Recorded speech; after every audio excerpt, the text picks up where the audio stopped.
Hello, my name is Sayali and I am a chemical engineer from Vellore Institute of Technology. I have a good academic background and I decided to pursue CAT to do MBA career. I took correspondence course from T.I.M.E and I gave a lot of AIMCATs.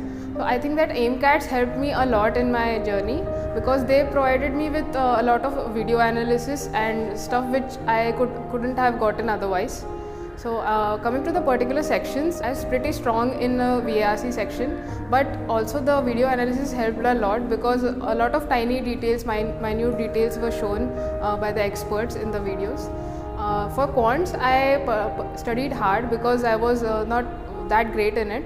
So I dedicated 2-3 months to that and tackled each topic individually. For DILR, I solved a lot of sets and I gave a lot of mocks because I think that only practice with DILR will help. So all in all, the AIMCATs were a huge responsibility for me to get a great score in CAT, and that way I think the T.I.M.E has helped me a lot with that.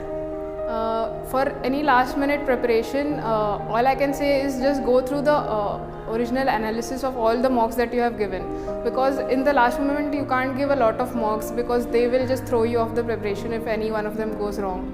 So the analysis of whatever you have done, whatever you have learned, the mistakes you have done, that will be very much helpful, and so that way you can ace your CAT score.